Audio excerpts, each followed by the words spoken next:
De volta aqui no Central de Notícias e vamos logo para informações internacionais. O Kremlin avisou que espera para a próxima rodada de negociações por um cessar-fogo na guerra contra a Ucrânia aconteça em breve.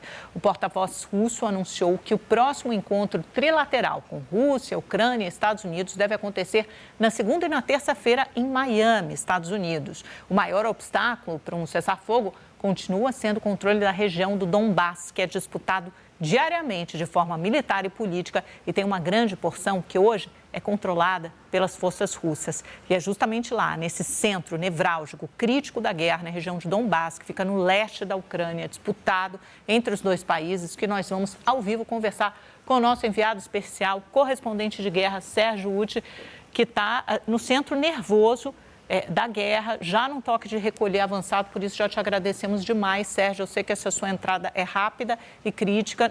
Bom, não sei se você pode nos dizer onde você está exatamente, mas o motivo dessa imagem está vermelho, o toque de recolher. Nos explica um pouco sobre a situação neste momento. Boa noite, meu amigo.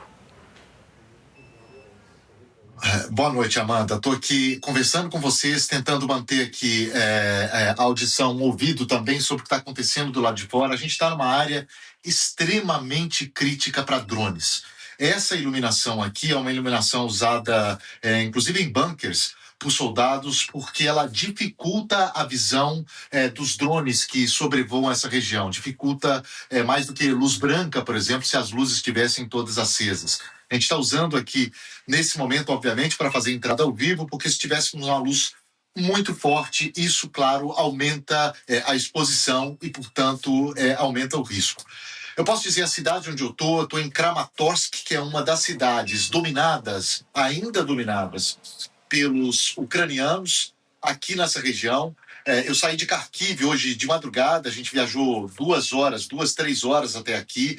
Estradas completamente cercadas por redes antidrones, nos dando uma noção do que é esse estágio da guerra, de como se intensificou esse estágio da guerra. E a situação nessa região, mais precisamente, Amanda, é que aqui os ataques não costumam ser com aqueles drones maiores, os Shaheds, ou com mísseis, aqueles drones lançados em cidades como a capital Kiev, por exemplo, porque eles têm que viajar daqui por 700, 800, 900 quilômetros até chegarem a Kiev. Aqui a distância está muito pequena, muitíssimo pequena.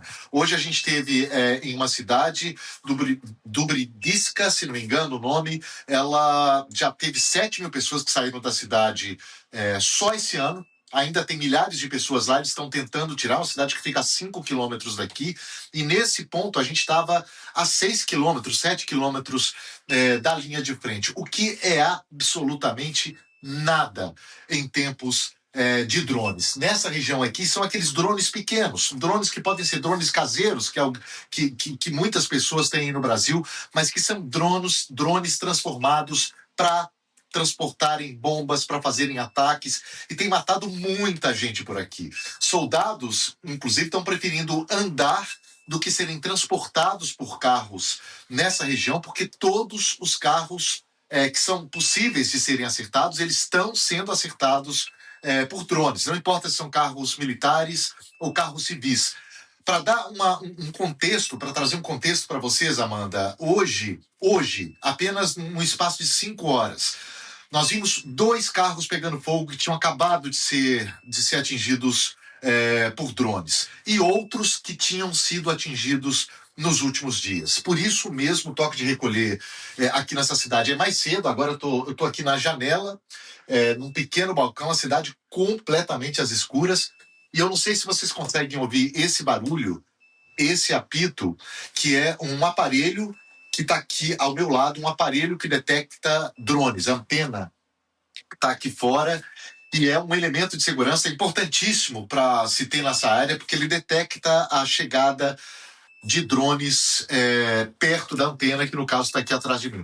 Portanto, são todos esses elementos de segurança e a preparação dessa viagem. A gente tem que estar bem ciente do risco dessa região, do que você pode fazer para reduzir esse risco, e você acaba tendo uma espécie de aula aqui de militarismo para entender um pouco mais disso, porque entender quer dizer que sua chance de proteção é muito maior, Amanda. Eu não sei se eu expliquei claramente, mas o dia foi bastante longo por aqui. Não, você explicou muitíssimo bem e para mim o que ficou mais claro ainda é a sua coragem, o seu espírito, assim, inerradável de jornalisticamente reportar o melhor que você pode, dar uma ideia para a gente de precisamente o que é uma frente de guerra, porque é muito difícil um jornalista, um correspondente chegar aonde você está. E é claro, correndo risco, né? Correndo risco enormes, né? Para a sua integridade física. Sérgio, eu te agradeço demais. Não sei se você pode continuar com a gente ou se você precisa ir. Pode mais uma pergunta? O que eu queria ressaltar. Sim, o que eu queria ressaltar, na verdade, é que a gente está aqui gravando uma reportagem. Essa região, como você disse aí no início, Amanda, é uma região importantíssima, é hoje o principal ou um dos principais entraves nessa negociação entre russos e ucranianos, nessas discussões.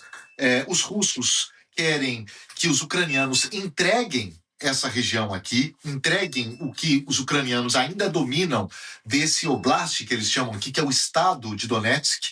Cerca de 20% desse estado ainda está sob domínio ucraniano, e os russos exigem que os ucranianos entreguem, abram mão, tirem suas tropas, entreguem para os russos. Os ucranianos, por sua vez, dizem que isso está absolutamente fora de questão. E esse é um dos pontos que estão travando o processo de negociação. E bom lembrar, pela Constituição da Ucrânia, o presidente não pode decidir, ok, em nome da paz a gente vai entregar esse território para os russos. Isso teria que ser decidido em um plebiscito.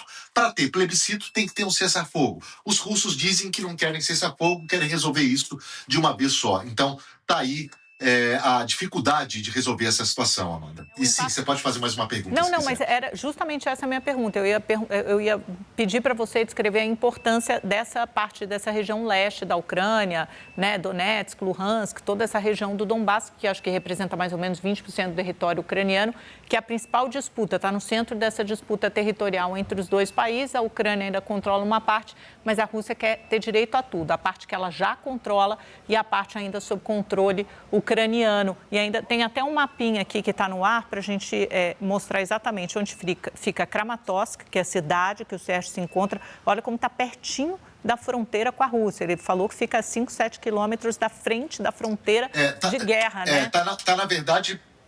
Diga. Está, na verdade, pertinho da fronteira...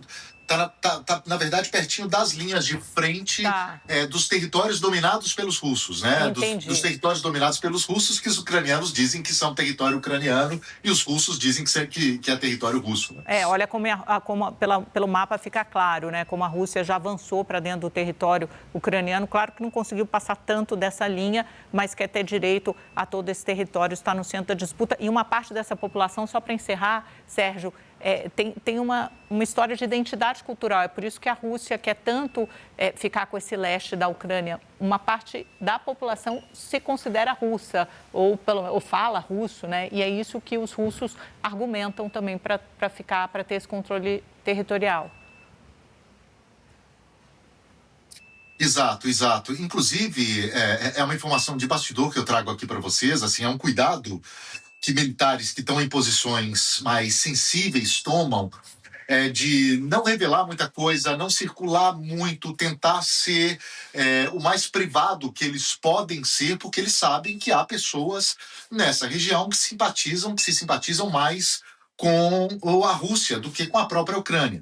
Se é maioria ou não, a gente não tem a menor condição de dizer, ainda mais em tempos de guerra, mas não é segredo para ninguém que principalmente uma geração mais antiga tem uma identidade muito forte com a Rússia, com os valores da Rússia, e isso é colocado pela Rússia como se fosse a maioria da população de Donbass. A Ucrânia, obviamente, contesta essa informação, diz que esse território é ucraniano, que essas pessoas são ucranianas, embora a maioria fale russo aqui nessa região, e cada um, obviamente, tenta impor a sua narrativa para justificar o que está acontecendo aqui, Amanda. Perfeito, Sérgio. Muito obrigada. Por favor, meu amigo, tome todo o cuidado do mundo. Boa sorte para você, bom trabalho e, mais uma vez, parabéns aí pela sua coragem, pelo excelente trabalho jornalístico. Obrigado, boa noite, Amanda.